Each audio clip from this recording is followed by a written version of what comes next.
And we are unmuted, video is on. Great. Hi, how are you? All right, well, welcome folks. Happy Monday, happy Mother's Day to the moms in the room. Hope you guys felt celebrated and loved and cherished and all of those things. Go this way just slightly. Yeah. Gosh, we couldn't have asked for a nicer weekend. It was so beautiful. I think we might get some Cleveland rain this week. Grab a spot, Liz, sit wherever. You can be in the front row. How am I left? You probably won't You be. won't be. You're not. Yeah. Your last for now. The clock says 10:57, is that right? It's 10:59. Okay. I may have to. At ease, skip soldier. If I get the call. Okay.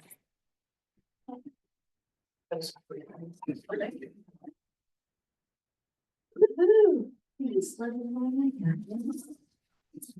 Yeah, just leave up here. Grab a spot. Of course. Okay, are you coming? That might be. Yeah, I didn't. You're fine. You know, I'll just put some things here. I'm gonna use these as resources as we Yep. go. Teaching with you Pretty in real time. If you enjoy up here. There's a no, sitting in the front line, come on, yeah. Well, it's here, it's recorded. I see you. This is being recorded. We'll share that with you later. Yes, you are now on camera.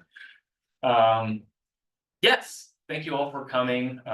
Nothing like saying in person only to motivate people to come out of work for a great Show up.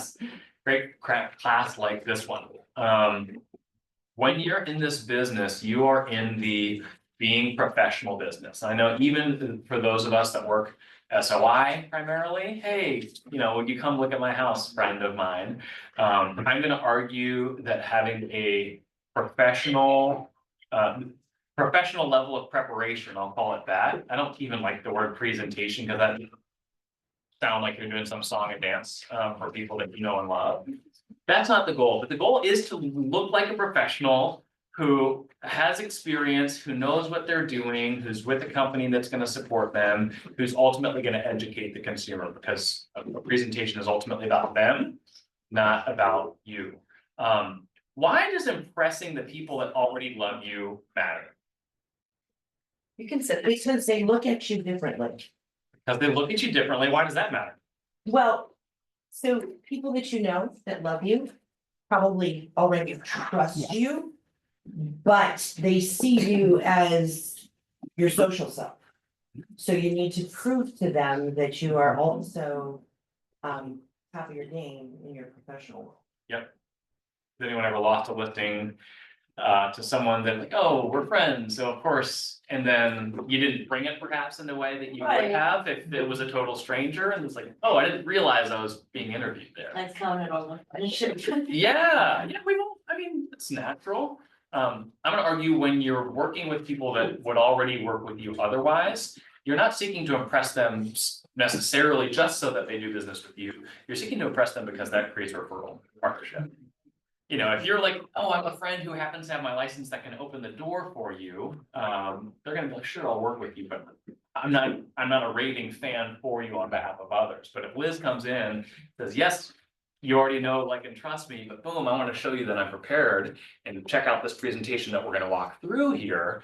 They're gonna say, hey, my friend Liz knows what she's doing. If you're not doing that, your odds of getting referral-based business go down significantly. So I'm gonna say you win the listing, but you're also winning the referral by doing the bang up job as it relates to presenting yourself. Amanda, you want to talk a little bit about what's gone into what you put together for us today? Yeah, so what we have here is a 22-page listing presentation. At the end of the class, I'm gonna send you the link and then you'll be able to switch this out and edit it to make it your own. There's a disclaimer on the first page that's just gonna kind of tell you this is customizable. And if there's something in the presentation that you're not gonna do, remove it. If you say, I'm never doing that, just take it out so that you're not telling people I'm gonna provide this service and you're not. Nothing wrong with taking it out, just make sure you do. So you'll be able to put your own photos in and all of that good stuff. So you can totally make it your own. I will send links to everybody that came. in front of you, you should be looking at your listing presentation online. As Mark and I kind of go through this, there's places for you to mark up and kind of make notes on things that you wanna do. So mark that all up. And then, yeah, I think that's all as far as intro This goes. is exhibit like Q, as far as I'm concerned, with Amanda doing things that she doesn't have to do, but chooses to do that make your life easier, better. And she's also, she's a professional at making things that people don't choose to use. That's okay, like, that's your choice. You're an independent contractor, you can come to class and take the notes and go and do nothing differently. But I would encourage you to not do that, because she's poured a lot of time into creating value for you, but it's only valuable if you Use it. actually use it. I mean, I do know how many downloads our newsletters get, I just don't know who they are. You guys are using You guys are using stuff, hey, enough that I'm gonna keep doing it. I appreciate that. Who already has a listing presentation that they like? Few hands. So you may be coming in saying, I'm looking for something, I'm looking for a fresh take or a fresh face. You can use mine. Yeah, yeah, exactly. I am a fan. The goal here is not, hey, this is the new KW listing presentation that you have to use. This is Amanda's efforts and our conversation around what works along the lines of, hey, having structured conversations is better than not having structured conversations. So hopefully this moves you in a sharper direction. So if you're already have one and you're looking to make tweaks, that's great. And you could modify your existing one with just ideas from this, or you could, as Amanda says, fully download this and swap out. If we go through 22 pages and you say, I hated 14 of those, don't even tell us, just don't use them. Canva is infinitely customizable in that way, and it's your life and your business. Yeah, one thing I will say too is I'm not some evil mad scientist genius or anything like that. I got this on Etsy and then I made this customized. I changed a lot of stuff in it. I kept a lot of it the same. So if this doesn't get your goat, you can go on Etsy and find shorter ones. This one does talk about the NAR settlement, so it's updated in that way. And like you can go as far as saying like, I wanna change the color of this, and you can totally change the color too. I'm just hoping this gives you an idea of what conversations you should be having. That's why Mark's here, so he can tell you how to say things, and what's the good stuff to say. But yeah, so this should give you ideas if nothing else, and hopefully you love it and just wanna use the whole thing. One little note before we dive into the actual, and so we're just gonna walk through, you forgive me if you just said this as well. She created a buyer one as well that we're gonna share with you after the fact to shape those conversations. We're not gonna do both of those in the interest of time. This is a packet that can be used at 2 times, in my opinion. Time number 1 is prior to the listing presentation. I wanna send you this packet, I wanna drop off this packet, you know, you're showing up at their door, or you're sending it in the mail, you're emailing it as a PDF. Something to put it in their hands to smooth the path and show that you're a professional, or more typically, it's gonna be, you know, live, real time. There's pros and cons with both of those directions. But your goal should not, if you like everything in here, your goal should not necessarily be to read 23 pages worth of material with them for the first time. I think that can become a pretty stale, either an eternal listing presentation where you're together for 3 hours, which that's okay, but probably shouldn't be your plan. Or it's boring because you're just reading, and that's no one's idea.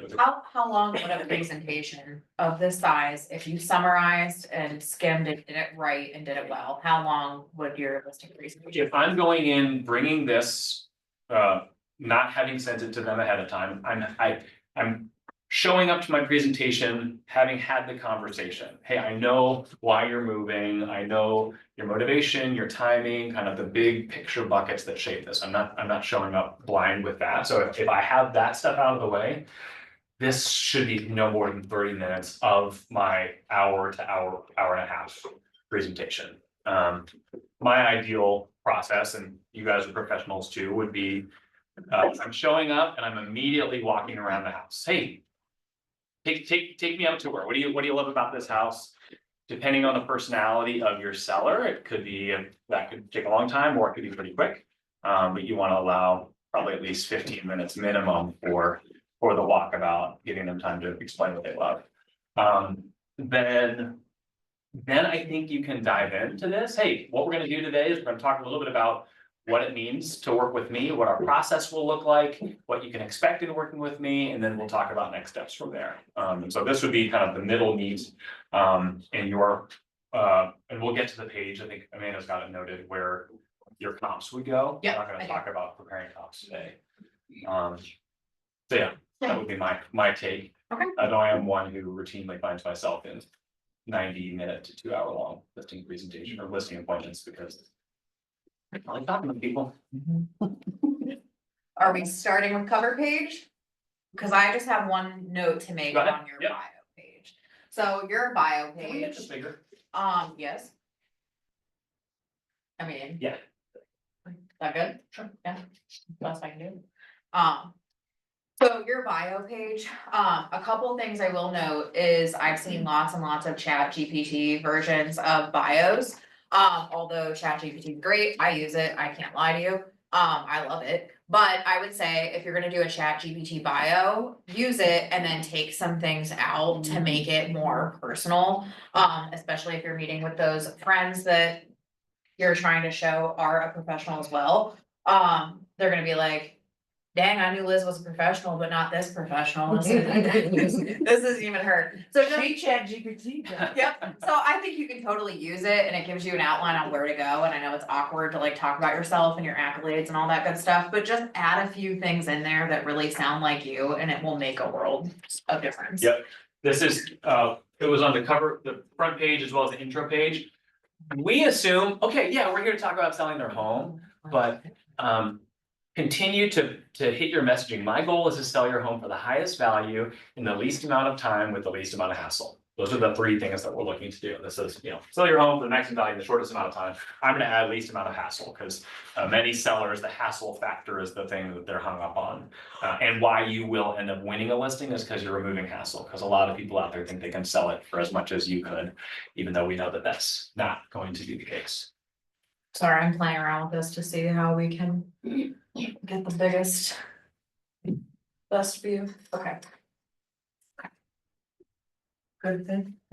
Yep, who you partner with matters, so, we're gonna talk about being a real estate professional. I know how to navigate the market, I get my clients top dollar for their homes, this means pricing strategies. He and I, you're basically talking about why I work with a professional.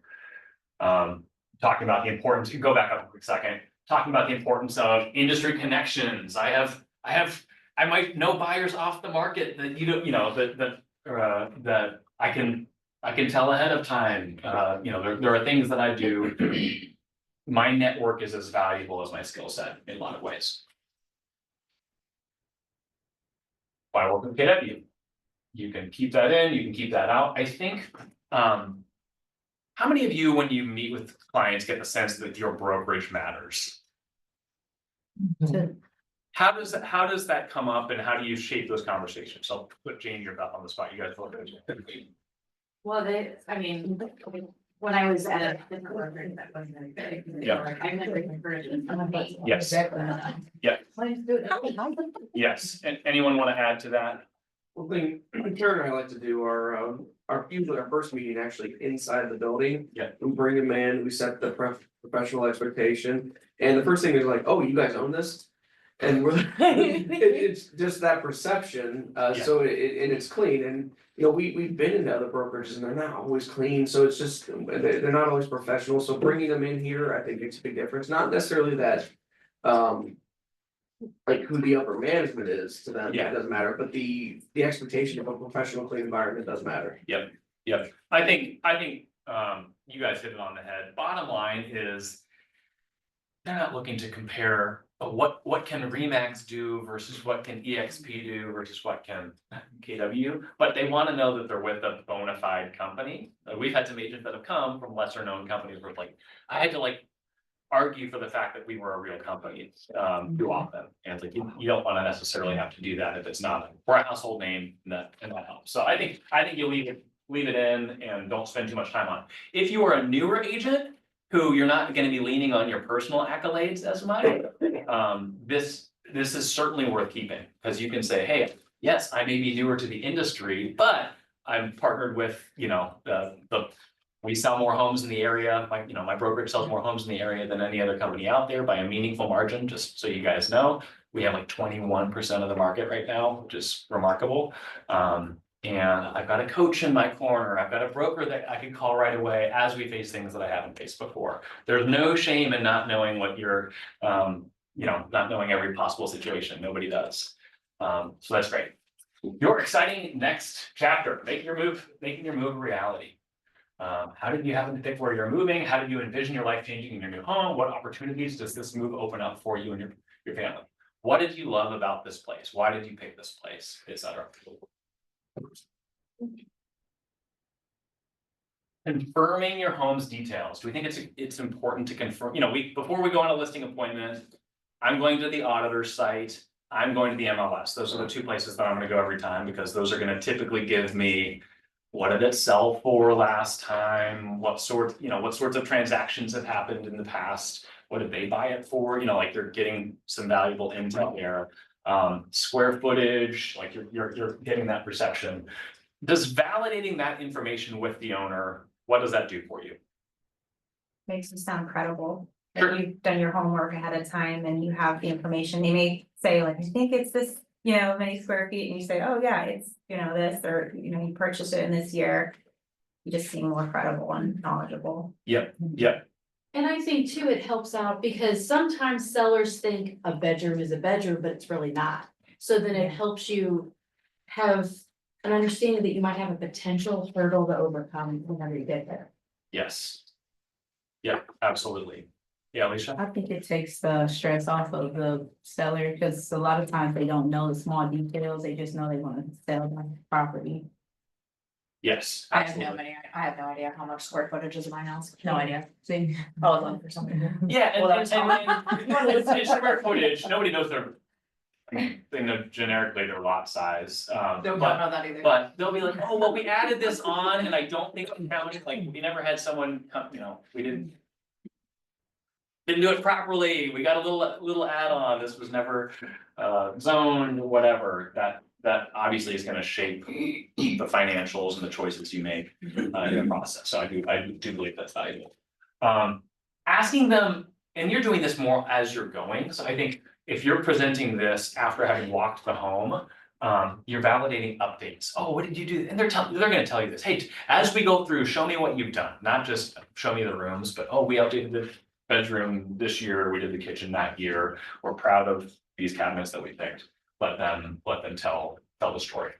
Asking them, we're not pulling the RPD out, but asking them condition. If you notice any structural issues, any problems with water drainage, if there have been any pest infestations, any foundation issues, they're gonna fill that out on the RPD. But having conversations around those things is always gonna make you look better, because you're prepared for the big scary things that happen. You guys know that. All right. Your home selling timeline, realistic timeline of events. The value of this stuff can't be understated. We do this stuff all the time. People buy and sell far less frequently than we help them buy and sell. So we know this stuff implicitly. And we get in trouble with our clients by not communicating in line with their timing expectations. So preparation phase, this is, getting the home ready, staging, photography, cleanup, etc. Typically, that's gonna take 1 to 2 weeks. Oh, we need to move mom out, you're introducing this as, hey, here are rules of thumb. How long do you think for you? This is 1 to 2 weeks. Should we say 6 to 8 weeks? You're gonna know a lot of this ahead of time. Hey, we're looking at a list in July. What's important, about July, etc. Active listing, day 1 of when we take it to the market. What's the best day to take a property to the market? Thursday. Today, yes. Today. That's a good answer. Yeah. It's really the worst day, but Thursday. Yes, Thursday. Why Thursday? You guys said that with such confidence. I even knew Thursday, I have no idea why. People are getting ready for the weekend, making weekend plans. Yep. Let's go live on Thursday and let's review offers on Sunday, right? Have an open Lord house. willing. Yeah. and this would be where you tweak, never do a presentation that you like, oh, my office gave me this presentation and I just sub my face and name in and I'm presenting it. So when you get to marketing blitz, first 2 weeks, like, what does that mean? You're like, I don't know, those are words on a page. Zillow does this thing, no, but yeah, in the first couple of weeks, we're gonna do this, and we're gonna door knock, we're gonna host an open house, and I'm gonna be doing this photography that's gonna look fantastic. You get to say whatever that is, you're the business owner, you get to make those choices, but be prepared to deliver on those things. Lord willing, after X amount of time, we're gonna review an offer, this is typically within 2 to 4 weeks. If I'm you, I'm deleting that phrase, because every price point, every community is very different. You're going into a presentation, Lord willing, knowing days on market for your comps in that. So, hey, comps in this area, it's 39 days on market, which includes under contract allowing showing, so, you know. My goal is to sell it fast, but this is what we're typically looking at. I would make that note under, home selling timeline, page 8,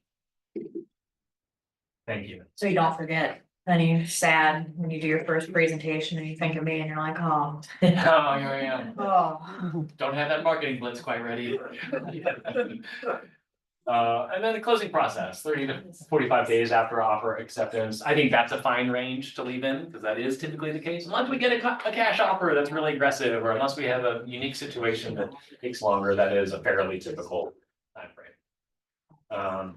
And then if we start the process today, you're gonna find throughout this presentation, there's gonna be like, hey, we do this today, if we do this today, like, this isn't just an info meeting, like, we are prepared to take action today, should you want to.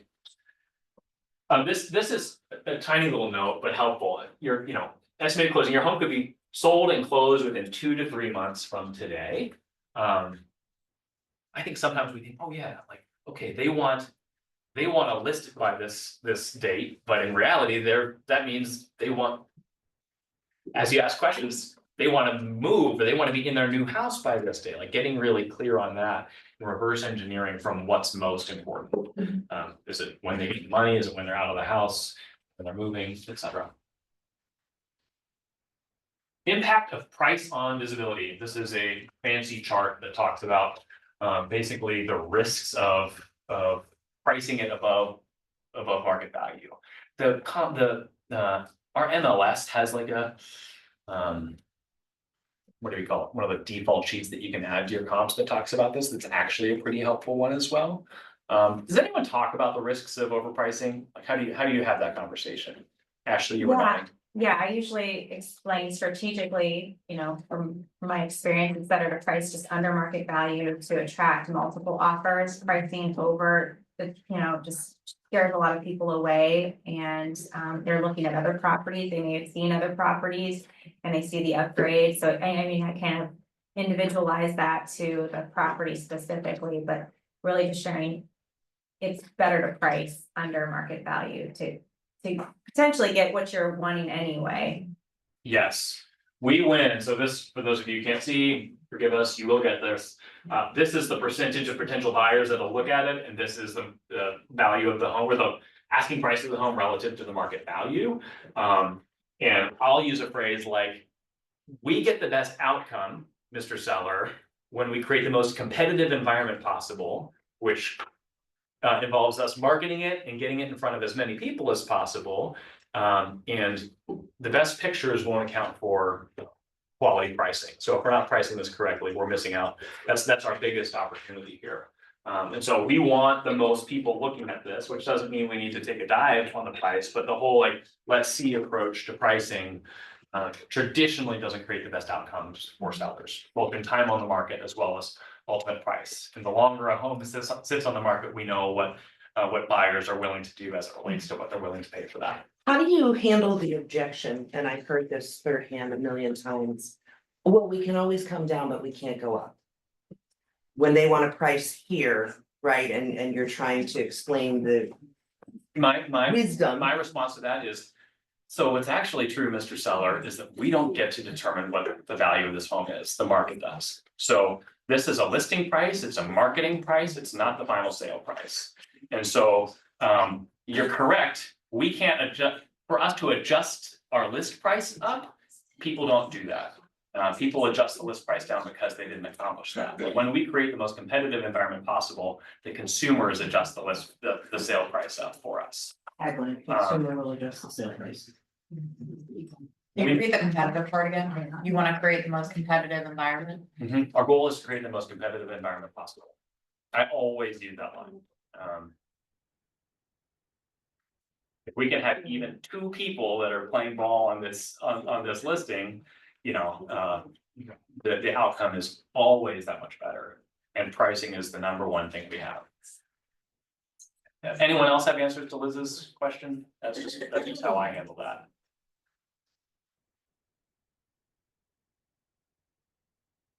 It's a common thing. Mm-hmm. And I think now too, you can, because we've all seen short appraisals now. So you have to make that part of the conversation when you're pricing it, like it has to appraise. Yeah. These are the comps. That's what the appraiser is gonna look at. So you wanting to go higher. I mean, like I'll take the listing. Yeah. I'll put it higher, but know that it might not appraise. Yes, yes. The comps we're looking at are very likely the same or very similar comps that the appraiser in a few weeks or a few months is gonna be looking at. And I mean. Your point there, Diana, like I can put it where you want, like. We had a situation very recently where one of our agents did that and they got a buyer. You know, the property was valued here. They said, let's shoot for this, and our agent said, let's give it a spin, and they got a buyer there, and the bank says. There's no comps to justify this, this is what it's worth, which stinks, because as an agent, you're like, I got the buyer, like I did my job. And the bank says, we don't care, like we're not willing to lend on that. Yeah. And unfortunately, unless we're doing all cash transactions, we're subject to that, which we don't need to be paranoid, excuse me, of the appraisal process, but we need to be cognizant that that's what happens, and this is their process. How did that pan out? Did they go down? What could have been, then you're the seller that's like, oh, what could have been? It was a $90,000 difference. Oh, yeah. Oh my Yeah. gosh. Yeah, it wasn't like a.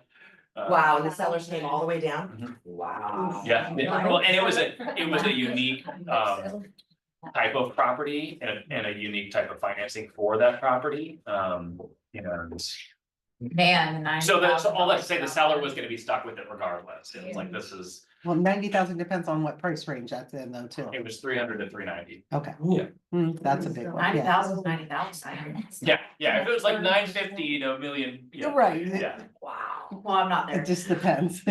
Just- I'm curious too, what everyone's using for their dialogue to explain how that looks to buyers with price reductions, you know, having to drop, you know, a couple thousand or dropping 10,000. What is that looking like for everybody? Because that's something I struggle with. We're doing this together, I'll take first pass and you guys can chime in. My response to that is, if I, as a buyer, our goal, Mr. Seller, is always to not necessarily be sympathetic with buyers, because we're trying to, in one sense, compete with them, and at the same time, if we can put ourselves in their shoes, we're gonna have a better outcome. When I look at a home that's had 1 or 2 or 3 price reductions, and it's been on the market for 1 or 2 or 3 months, there's 0% chance that I'm offering list price on that. And so, like, doesn't mean that others don't sometimes, but I know that I'm never doing that because it's a blood in the water sort of situation. So rather than trying to catch a falling knife, or is that the analogy? I've never heard that. I don't know, I'm not trying to gonna say catch a star. falling knife. Yeah. Let's get it right the first time, because it's always better to do it that way. Okay. Anyone, how else did you guys respond with the price reduction conversation? So Sarah. we do it a little bit, it's kind of like what we do in their situation, you as the buyer. We're struggling with that right now with one of our listings, she wanted to price it so high. And the only way she would list is if we did this crazy high price. But it's too, going back to that conversation, like, if you were the buyer. Would you want to buy it at this price? And she said no, talked her way out of it, but then went right back to the higher price. So. We like to have them just think about what they could do. And I kind of phrase it sometimes too, like, the buyers expect the price drop. If they see it, dropping every, 7 days, and they're expecting more to come, so they may just wait to see what it's gonna drop Right. to, which wastes time and resources. Buyer perspective can also be, what's wrong with it? Yeah. What's wrong with it? So Right, you- I hear everything's moving fast in this market, but this one clearly hasn't. Yeah, you blighted your home by, Yeah, How that's do they so, go that's through so true. I've been in, like, there's clearly like what's in the basement that we're gonna discover, and it's like. Nothing in the basement, we just screwed up on the pricing It is. strategy, you know, there's a psychological. upstairs, not in the basement. Yeah. Yeah, that's a great point. One thing, this is channeling Rachel Hogue from a training several months back, but. When we bring good comps and when we say like, well, yeah, the one down the street, they listed for 305 and you're telling me to list for 290, but they listed for 305 and it's the same square foot, blah, blah, blah, blah. And then you pull out pictures and it's like, well, what do you like? What differences would you see between that house and this house? And. You know, we all know that there are some sellers that say like, my house is every bit as nice as that one. And you're sitting there saying like, it ain't, but how do I handle that? But to help sellers self-discover, be like, okay, would you say the kitchen's a little bit more updated than yours? Like, nod with me. Would you say that the deck is in better condition than yours? Nod with, self-discovery is always better than like trying to convince people that their house is ugly. Oh. Not updated. It's vintage. There's a joke in the office, post-COVID, Mark, I've had COVID 3 times now, but when I come back from COVID, I'm always kind of sassier and spicier. Post-COVID, Mark. All right. Understanding the current market, so Amanda, this is the place. Where what? Absolutely. This is where you would put your comps, if you're one of those fancy stats people that uses RPR, and puts together different stats and different market analysis things, and it makes you feel good to talk about these things, stick them here. And this will help you in your pricing conversation. If you're not using RPR, let's chat. They have some really good things that you can include in your presentation that will help support that you need to be pricing at this price point, all the other good stuff, so this is where I would stick that. So make a note for page 10, understanding the current market, that you should pull some of your favorite stats, put your comps here, all that good stuff. So that's gonna add to the thickness of this, but that's where this goes. And that's one thing I like about this presentation is you want comps to like be nestled in the midst of a strategic conversation, not like and now let's talk about comps. Remember when I said your house was ugly? Here. Yeah. Compare the these. Never lived that one down. No one's gonna invite me It's over to being their house. recorded. It's being recorded. All right, so my proactive approach. So having just talked about comps. I'm a fan of not being aggressive to close, but we are presuming that they're wanting to work with us going into this. And maybe we even know, hey, we are interviewing agents. Like, I'm still going in with the confidence that today they plan to sign with me, or they will sign with me, assuming that I can address their concerns and get on the same page with them. So having shown them comps, my proactive approach is basically, we're talking about the process. So initial 14-day evaluation. So we've gone on the market. In the first 14 days, you could say 10-day, you could say 3 weeks. You guys are the bosses again. We'll assess our listing strategy after 2 weeks on the market. Involves analyzing current competition, buyer preferences, and recent sales. We'll also review feedback from showings to gauge market response to your property. I think it's really valuable to build that evaluation. And obviously, we're always evaluating. We're going to be communicating, hopefully, more frequently than just every 2 weeks. That being said, especially if you've got a little bit of a pricing debate going on, hey, this first 2 week period is one thing, and then after that is another thing.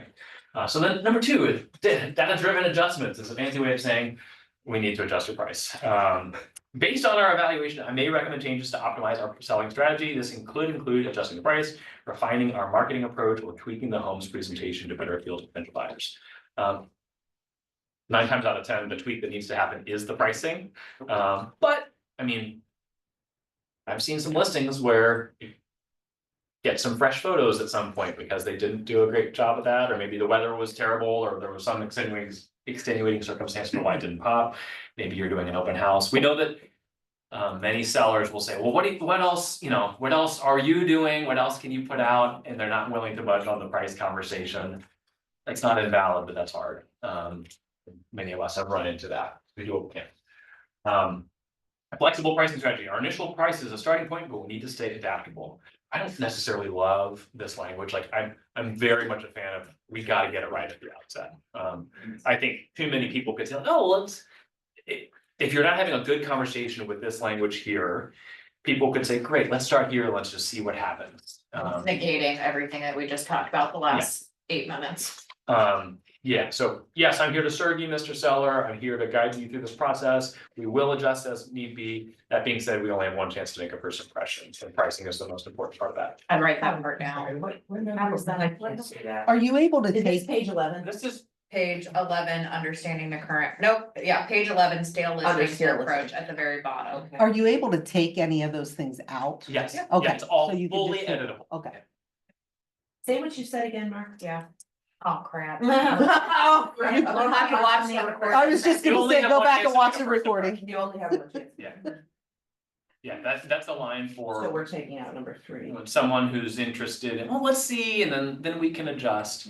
We only have one chance to make a first impression, and pricing is the most important part of that first impression. Alicia, you were gonna add something?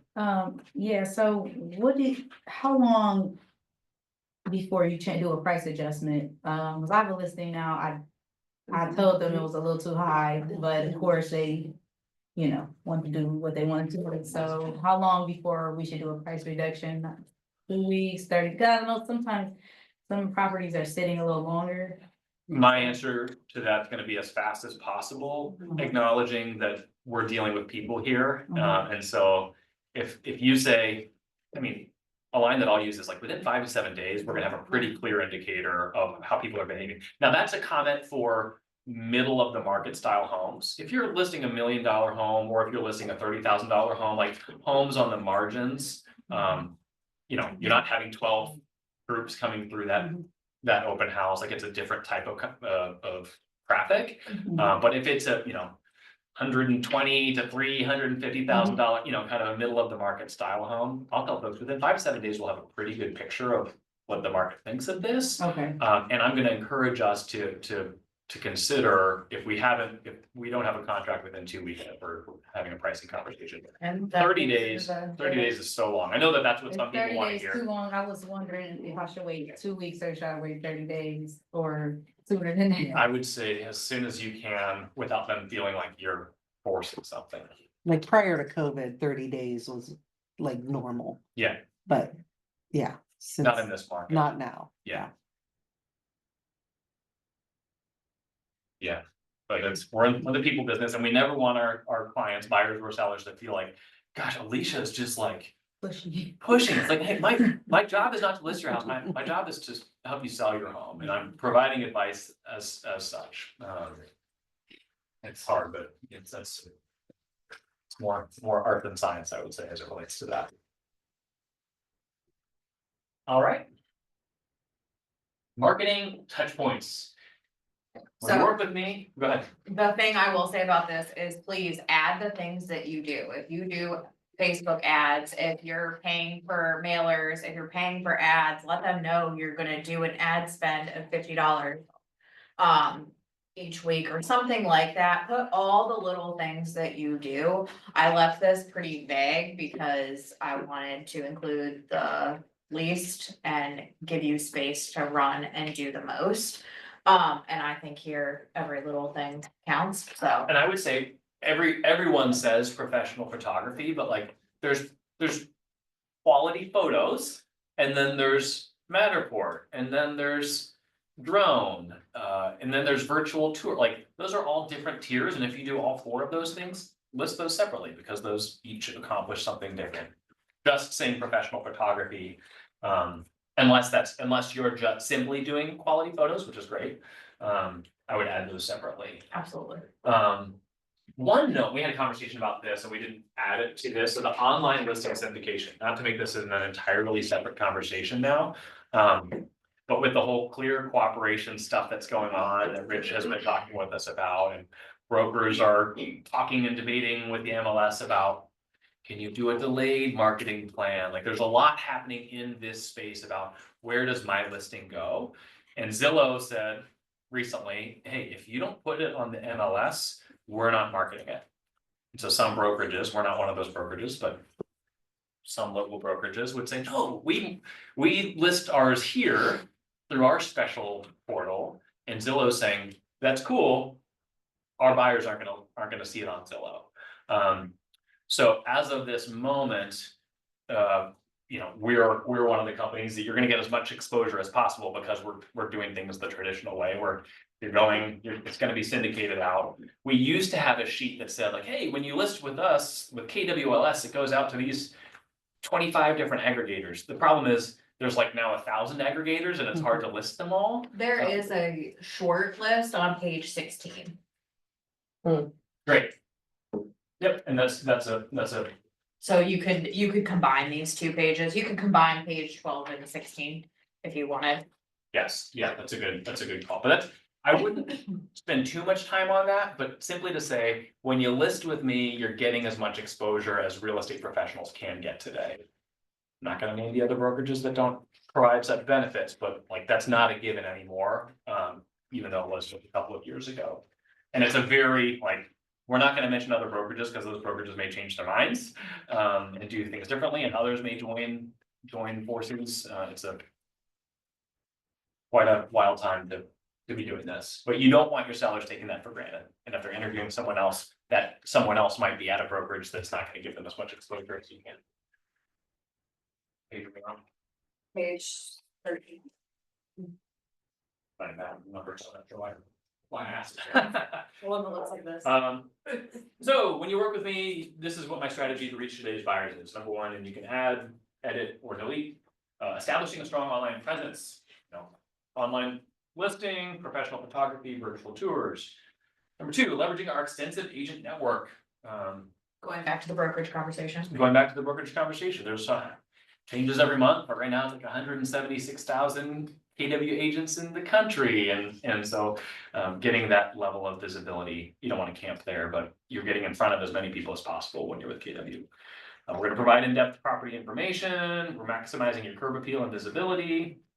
Harnessing word of mouth marketing. Again, don't put that in if you're not gonna be delivering on that. That's kind of a vague one. Like, hey, when we go live, I'm gonna knock on the doors of your 25 closest neighbors, not because they're gonna buy the house, but they may have friends who wanna live in that community. I'm gonna be talking with other agents at our brokerage, putting feelers out, see who's got a buyer for Perry, et cetera. And then I'm gonna implement a diverse marketing strategy. Keep in there. It's not committing you to anything. Marketing deep dive. I would say we have a lot of pages that are touching on similar things. You could probably do without one of them, do the one you prefer. I do multi-channel marketing, internet exposure, networking with agents, photography, community engagement, professional signage, print marketing, exclusive services. I might do this one and not the last one, or vice versa. I think those are kind of who done it with one another. Any thoughts there, Amanda? I think that you could condense it, or you could leave it in and not touch on it, say, here's some more detailed ideas about what I do. I don't think you have to really talk about it, because you did. I think if you're gonna leave it in, just be sure that you're actually doing the stuff, so that if I am your seller and I go back and I'm like, man, you said you were gonna do this, and I didn't see that Where's my from you. virtual tour? Yeah, so just keep that in mind. I think if you do all of this and do it well, leave it in there. Just to have, and just don't go through it. They're gonna put it on their top of their fridge and maybe look at this twice if you're lucky, so. One little thing, don't say professional photography if it's not professional photography. I think that's one of those like, yeah, what's the harm? We've had clients of our brokerage call in saying, these photos suck, like, I don't like the way my listing looks, and I was told that it would look great, and I don't love it, and I look at it like, hey, not wrong, those are not great photos. We don't require that you pay someone in order to get photography done here, that's not a rule of the brokerage. But again, delivering on promises is the best way to build trust, not doing so is the best way to lose it. So on pages 12 through 16, just make sure that you are really looking at what you're doing. If maybe you leave these pages in, if you have a more higher end priced property that you know you're gonna be doing all the bells and whistles for, and take it out for ones that you don't feel it's necessary. Those are my thoughts. Yep. Love it. We talked about the internet exposure. One little note here says, according to NAR, most recent data, 97% of home buyers use the internet in their home search process. We know that, like, everyone's online. I joke with buyers and sellers, like, I know everyone's part-time job, everyone's hobby is hanging out on Zillow these days. Like, you might find the home that doesn't show up in my search for one reason or another. Like, we're partners in the search process. We don't need to be offended by that. The old white book days are gone, and this is how we do it now. But highlighting the importance of exposure, and, you know, you could use this one, or you could find a separate one that hits more. But you don't want to cut that conversation out of your process. Your simple guide to selling your home. My tried and true home selling method. Here is my 10-step approach. It makes home selling efficient, stress-free, avoiding common challenges.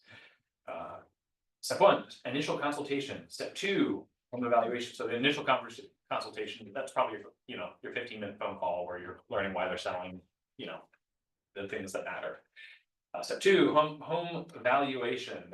We're doing this in today's conversation. We've had comps. My goal is to leave today for us to be on the same page about where we feel comfortable pricing this out.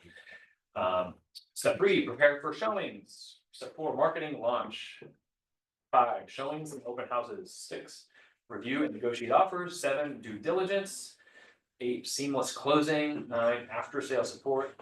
10, celebrate your success. You can add, you can delete. Any thoughts or questions with the list here?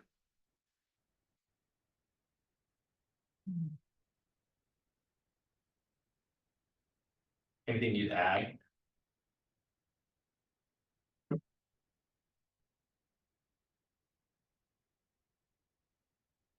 I like this, and you may say, okay, why, I would put after sales support, after the celebrating their success, because I'm your agent, you could make tweaks there. I think splitting it out is valuable, even if you're not camping on all 10 of these, just because it's so easy to, yeah, this is what it is to work with me, but really showing them like, hey, this is a process, this is a relationship, I'm here with you every step of the way. We don't want you to say, well, I didn't realize that we were gonna be doing this. So I think it's helpful. Your next steps to selling your home, what you can expect to happen after this meeting. Step 3, so we've already, we're here at step 2, getting clear on the valuation. Step 3, prepare for showing. So get professional photography, staging guidance, so coordinate photography, showcase your home. You'll receive staging tips. Maybe we're doing that today, or maybe I'm connecting you with the staging service. We don't have too many of our listings that go the professional staging route. Obviously, that's a price point based conversation, but we're keeping in there. Your home will be show ready for max appeal. Step 4, viewing and evaluation. One little thing is like, this goes in this order. You may say, I like reading it like I would read a book, as opposed to a flow chart. Yeah, the flow chart's a little rough. I got lost on the page before, so. Cause it went, yeah. As long as you know what you're doing. Step 5, showings and open houses. Step 6, review and negotiate offers. I think this is one of those like, okay, we've talked about this here. We can either talk about it here and then kind of fly through this and say this gives you more details, or vice versa. I think either one of those works. I think keeping the language, what you can expect to happen after this meeting is helpful, because a lot of people want to, when you leave my driveway, I want to turn around and be like, oh, this is what is happening now. Like, I don't want you to leave and be like, well, that was great, but now what?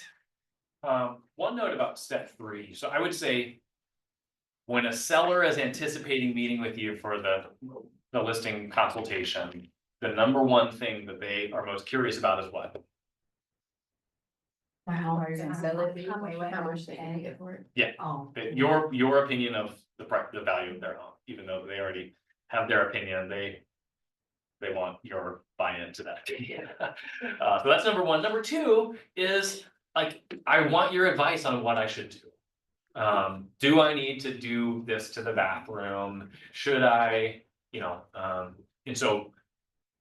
This step kind of glosses over that, but this is probably gonna be the second most amount of time that you spend on a topic is, hey, here's the bang for the buck things that I would recommend doing. So don't not spend time on that. And that really maximizes your value as the agent that I'm gonna use, because if you give me good advice on this, now I really trust you. And it just shows that you're more than just opening the door and the floodgates and all of that stuff. You're a resource. And that's super valuable. Yeah, Mike. So one line that Tara has, whenever we get to that point, she always says, it's not my opinion, this is what the market tells us. In regards to, so that way it's. I guess what I'm trying to explain it is it's not just my gut feeling is, I'm a professional here, it's what the market is ultimately telling us that. For what it's worth. Yep, the more we can blame the market, the better.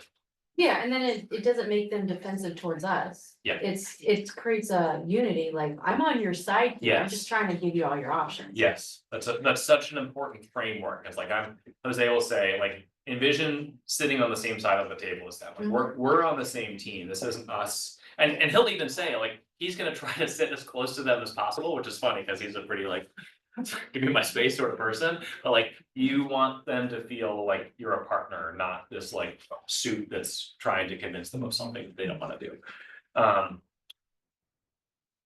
It's not in here, but I would love to have a brief conversation around, let's say you've got a seller that's got a median type of home that's dated, and they wanna know, bang for the buck.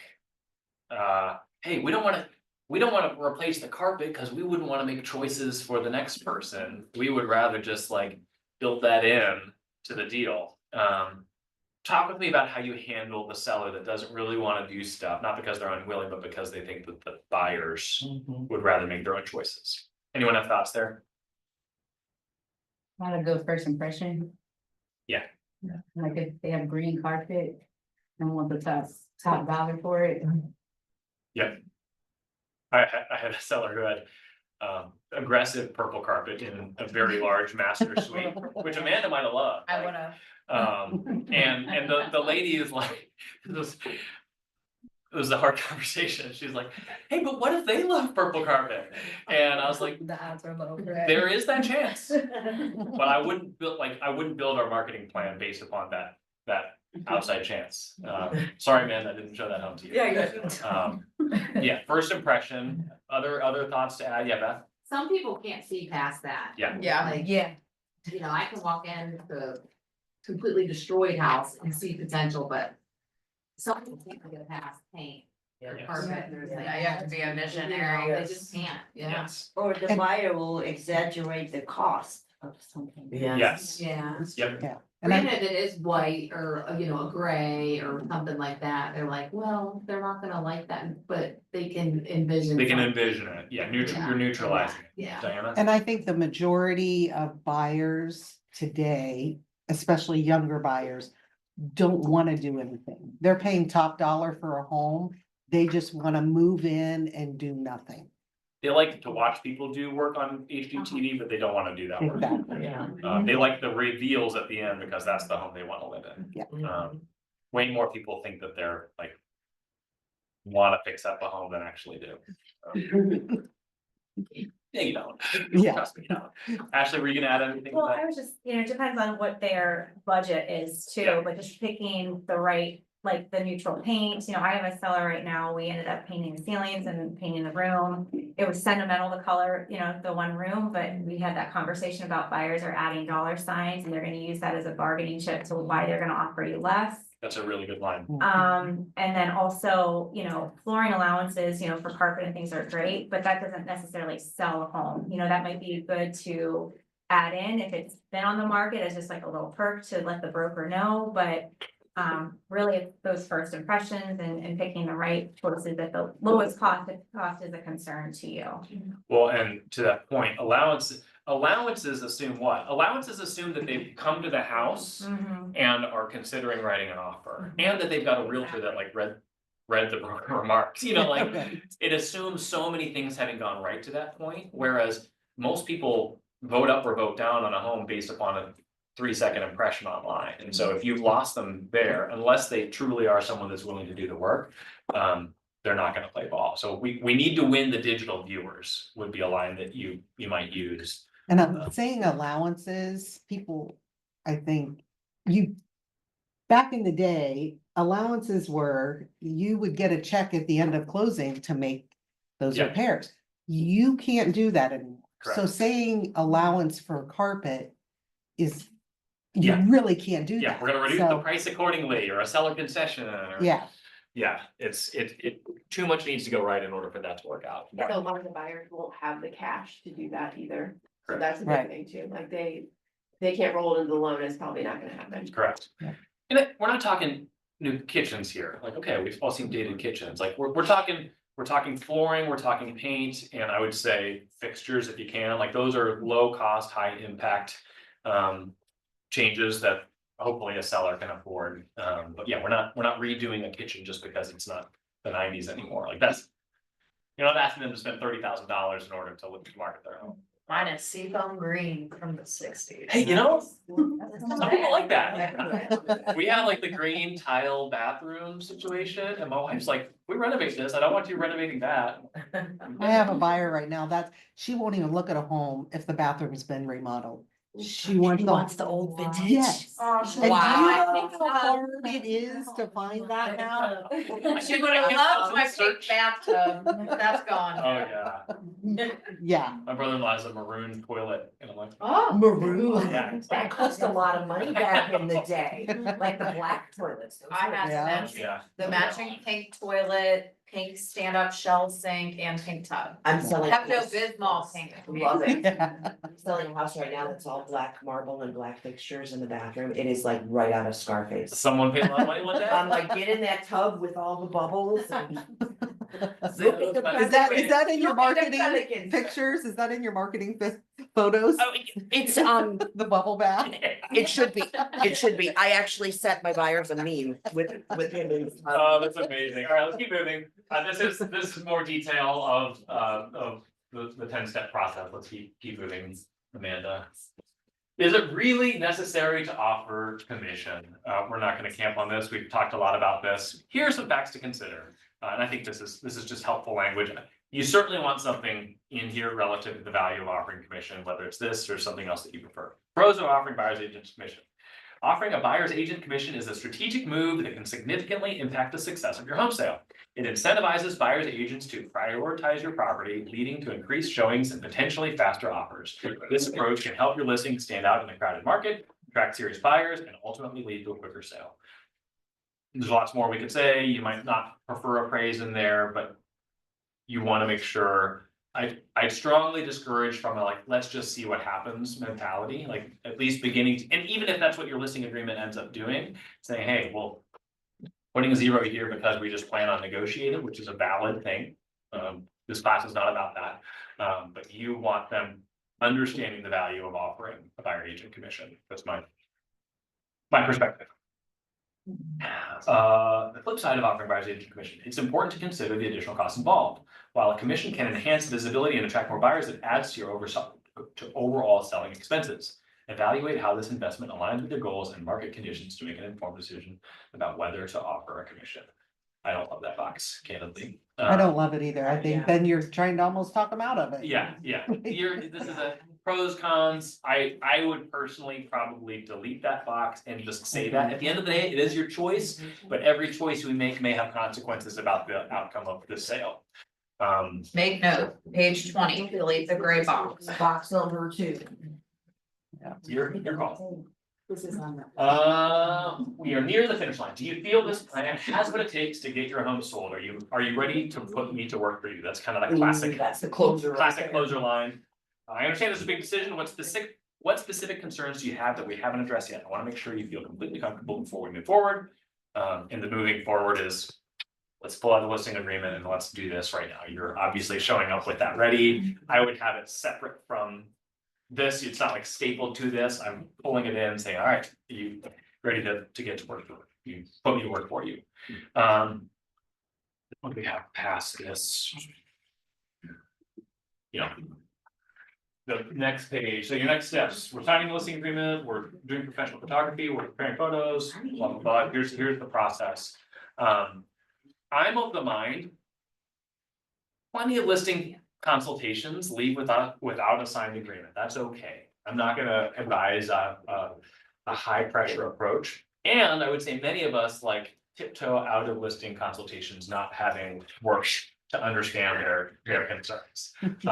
And so I'm gonna encourage before the appointment, to kind of do some vetting, say like, hey, if we had come to an agreement as it relates to price and address your questions and concerns as it relates to the process and you have confidence in working with me, is there any reason why you wouldn't? I prefer asking the negative question than the like, can you sign with me that day? Saying, is there any reason why you wouldn't feel comfortable signing an agreement to put me to work? Yeah, 25 minutes ago, you told me my house was ugly. You offended me. And I had to change my pink toilets and. That just helps to expose. Some people say like, I plan to work with you and I just, as a matter of principle, don't sign things in person, the first time. Oh, that's okay. I don't want you to feel pressured. I just want you to feel confident in the process. Then when you get to this place, like, do you feel like this is a good plan? Are you ready to put me to work for you? I'm gonna encourage you not to apply undue pressure and make them feel uncomfortable, but to make sure that you're understanding the concerns. Oh, no, yeah, we just have a lot to think about. Great, are there any particular questions that I haven't been clear on?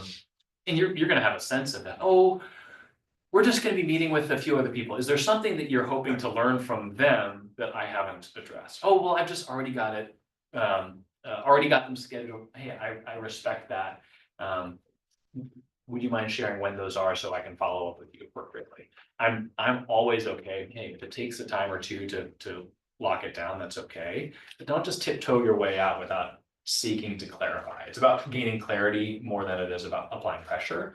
Do what you can to get the listing agreement signed. Getting the listing agreement signed doesn't mean that you're listing it that week. I think some people think, oh, if I sign this, that means we're starting right away. It's like, if you're not planning on listing until mid-July, that's okay. I would prefer, there's customers, this is a line that you've probably heard us use before. There's customers and there's clients. Customers are people that I'm available to be a resource to. Clients are the people that I'm going to bat for and following up on and committing to seeing their success through. We sign this paperwork and you become a client of mine, even if you're not listing until mid to late July.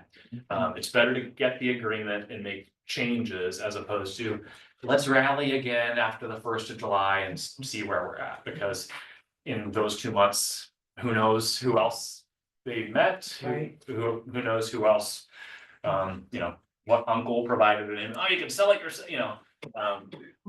Time is not your friend as it relates to the gap between the meeting and the listing agreement being signed. So that's my encouragement. Alicia? Do you find it better to bring like a hard copy of the listing agreement instead of dot loop? Yes. Okay. Yes. Doing it on Dotloop can work, can save time. I think at some point their confusion or their lack of clarity will come out, whether it's once you're into the contract, once it's at this point. And I think sitting down, doing it in person, having the conversation gives you the best shot at addressing their concerns and minimizing roadblocks along the way. And I think it feels more official to the client if you Yes. actually sign on paper, and they're more likely to stick with you. Yes. Okay. Yeah, it feels more real. Yeah. And we know, like, I sign stuff on Dotloop all the time. It's just like, I'm just trying to get my, you know, I was like, oh, I trust that this is good. And that's not always the best. And there's lots of people I've gone on appointments and they've said, oh, well, yeah, we've met with they didn't bring us anything. Yeah, They Now like- you're already. They like to have something in their hand. yes. Yeah. Yeah, it's a differentiator. You think it's like a boilerplate, like, yeah, this is what I do. It's like, plenty of people show up. Yeah. They're back of the napkin ready, you know, it's like. Right. Amazing to hear what some agents do or don't do. Well, professionalism stands. Yeah, never underestimate the value of something that you. That you do. So, yeah. That's a great point. We're at time.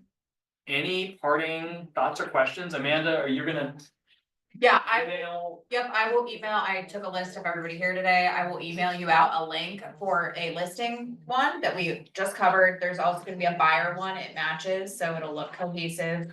You have a sheet that breaks down the same way. Same thing, you can edit both, once you click that link, it's gonna take you to your Canva account and you can start swapping things out, removing pages, all of that kind of stuff. If you guys need help or you want to sit with me and go through it, just reach out to me, let's set up time to meet together. Yes, So you have this like little QR code to yes, go to your thank website? you, yes, thank Like, you. I don't have a QR code. You can get one on Canva. I can show you another website that I really like to use. Thank you for pointing that out. Yes, do a QR code to your website. Diana was impressed with me. You can. You can do it. Absolutely. Yeah. Look, Diana's impressed with me and she knew. Always So- test your QR codes. Yeah, definitely. Definitely test that. Oh, yay. This one goes to That nothing, wasn't if you're wondering. extra service. Yeah. This one goes to nothing, so you know. You know? But yeah, you can make one in Canva for free. I like the website flowcode.com. Flowcode gives you two for free. What I like is you can see how many times somebody scanned it, so you can just see how many times somebody scanned it. So if you have one that's called listing presentation or presentation code, however many of these you do, you can see how many people are actually scanning it after you're out the door. Kind of gives you an idea of how many people are on your website looking at it, Yep. and kind of verifying you. Did they look at my website to look at my reviews? Did they look at my website just to see? I mean, don't take them to the website if you don't do anything with it, or, you know, all of yours in the room, I believe your websites are good, so I wouldn't feel nervous about that. But yeah, yep. Let's give Amanda a hand for all the work that she.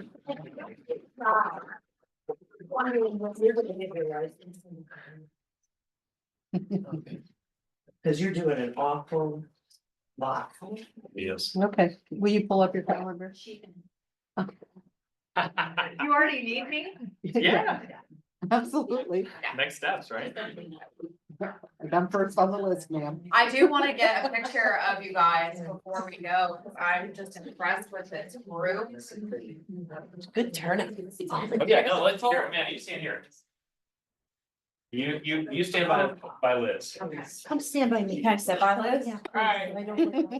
Yeah, she looks lovely, she's the only person nobody wanted to sit with. Alright, everyone look this way, act happier than you feel, 1, 2, 3, nice, thank you.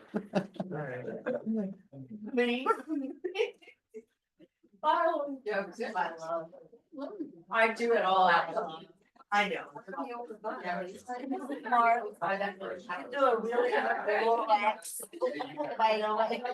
Go, Lorax. That was Lorax done? Alright, What is that? apparently he does. I'm just an expressive person. Love that. Oh. I love that.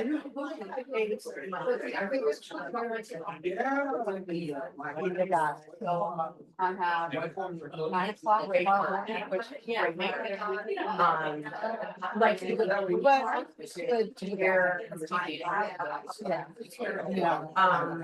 not, it would be next week. And I feel myself. I could even do 9. You wanna role play? Yeah, can I put this together? Yeah. Yeah, if you can pair it with me. Yeah. This is my I can plan. help you. So like, first we'll do this, then we'll do that, Yeah. and then. As I also wanted to ask. Yeah, too, like, I love that. You got one of them? People left here. I'll have to manually add. They're there, you just have to go in and click on it. So, yeah, don't let me forget. Yeah, no, I'll do that, 'cause that's like. Don't let me forget and I'll show you. I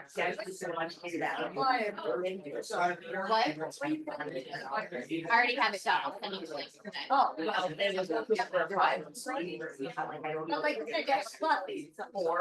Oh, we could. I think, or, I don't know that we'll get. Yeah, I'll let you know. What's that? Good idea. Sorry, sorry, buddy. I'm like, oh, yeah, you're not gonna like that. It is That's the best I can do for you. Carriage house? No, it's a separate, like a Oh, cottage. yeah. They call it the cottage, one bedroom, one bathroom, real kitchen. That would have upset. With a little living space. No, it's. Oh, okay. Or it could be, I mean, I would be my Right. shepherd. Right, I said, here's fire. That are gonna feel that value. I don't need you to be. Okay. Adult kids, come back home. Home business, where they want separate space to run that. So, or if there's room for a pool, then it's a pool. yeah. So then they got, Yeah. it's $100,000 in a salary, like they gave them and I'm, That's intriguing. I there mean, is no question that they're gonna use me. Okay. So it's